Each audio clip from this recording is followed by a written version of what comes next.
Good afternoon. You're watching I-24 News, here with the hour's headlines. American and British intelligence secretly tapped into live video feeds from Israeli drones and fighter jets, monitoring Israeli military operations and technology. This, according to a report released this morning by the Intercept news site. Under a classified program codenamed Anarchist, the UK systematically tapped into Israeli drones from Cyprus. Files were provided by former NSA contractor Edward Snowden. According to the report, Anarchist focused mainly on Israel, but also gathered intelligence on Hezbollah's drone program and Iranian drone operations from Syria. Earlier, we were joined by Amir Oren, senior defense analyst for Haaretz. Especially when Israel has threatened to attack Iran, to launch an airstrike, it only stands to reason that the United States, along with Britain, which historically has been based in Cyprus, would try to keep some surveillance on the Israeli intentions and capabilities. Intelligence services know that they have a very strange coexistence. On one level, they could cooperate as brotherly partners. And on another level, they keep looking at each other suspiciously, collecting information on each other, and of course they are going to feed their respective national leadership with all the data necessary to reach decisions.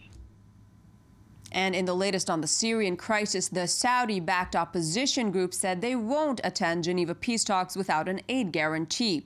Their absence threatens to derail the biggest diplomatic push yet to resolve the nearly 5-year-old civil war, which has killed more than 260,000 people and forced millions from their homes.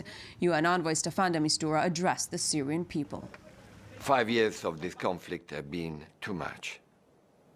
The horror is in the front of everyone's eyes.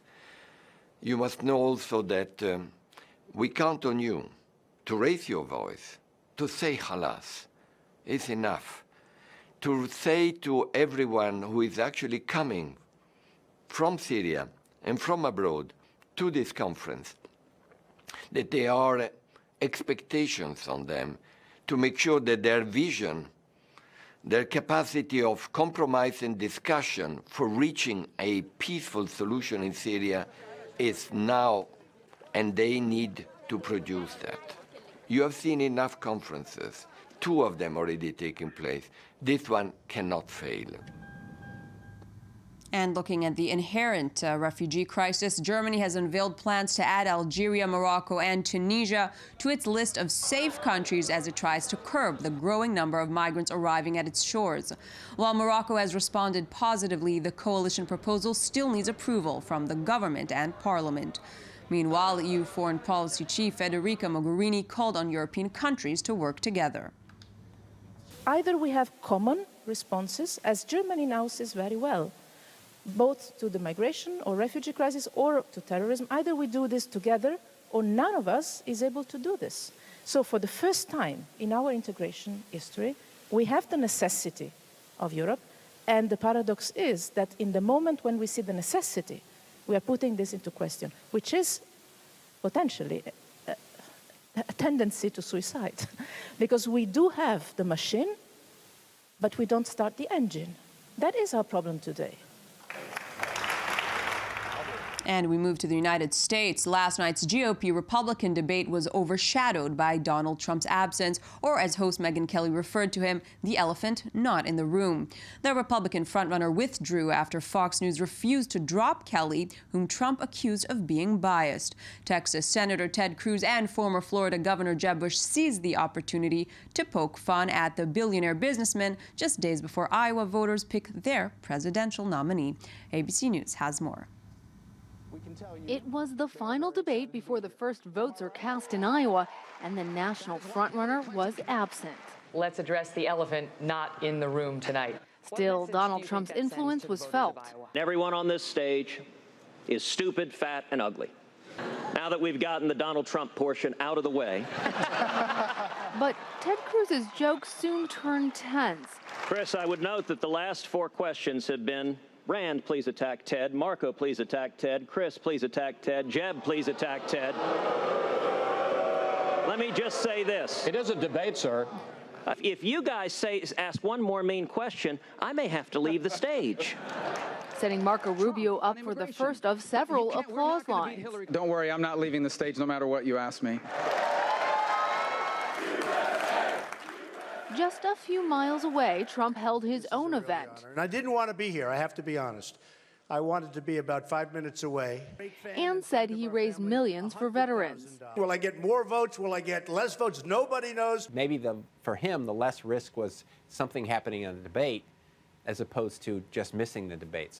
While back at the debate without Trump, the candidates took on issues from abortion Let's get rid of Planned Parenthood funding to immigration. You used to support a path to citizenship. So did you. And staying in the United States, the FBI released a video showing an Oregon occupier reach for his jacket pocket before being shot dead by law enforcement after speeding away from a traffic stop.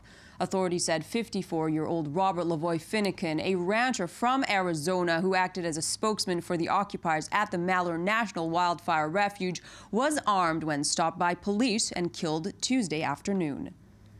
I'd like to confirm that as of this morning, one additional person has left the refuge through the checkpoints.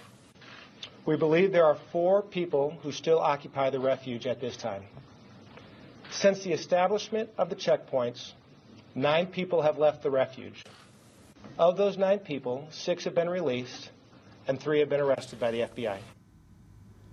Jason Rezaian, the Washington Post journalist who was imprisoned in Iran for 545 days, publicly thanked those who helped in his release efforts.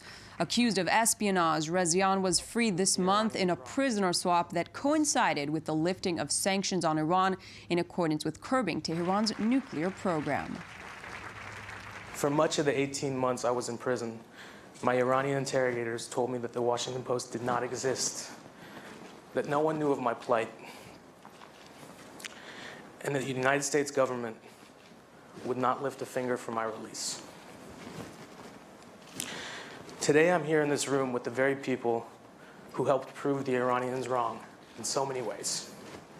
Each day since my release, I learned more about the efforts to gain our freedom, which began the moment Yegi and I were taken from our home, and continue on in support of our reintroduction into the world. There's so many people to thank. In a surprise move, the Bank of Japan has introduced a negative interest rate of minus 0.1%, meaning banks will now be charged by the central bank for some deposits. Japan hopes this move will act as a disincentive for banks to save and encourage lending to counter the economic slump the country faces. The Eurozone also has negative interest rates, but this is a first for Japan, the world's 3rd largest economy. And in sports, world #1 doubles pairing Martina Hingis and Sania Mirza clinched their first Australian Open title together with a 7-6, 6-3 victory over the Czech pair. Hingis and Mirza's win marks the 3rd Grand Slam in a row. The pair, who had already won at Wimbledon and the US Open, are now aiming for a sweeping win at the upcoming French Open. And Santa Clara, California begins preparation for the 50th anniversary Super Bowl game. The Denver Broncos and the Carolina Panthers will face off on Sunday, February 7th, in the most-watched sporting event in the United States. Prime seats for this year's Super Bowl will go for $30,000 US, with cheaper high-level seats going for $3,800. Rates for 30 seconds of advertising time during the game are approximately $5 million. And that's all the time we have. Join us again at the top of the hour for more updates from the i24 News. As for anything else, you can find us online, i24news.tv, our Facebook page, and you're welcome to follow us on Twitter. Thank you for watching.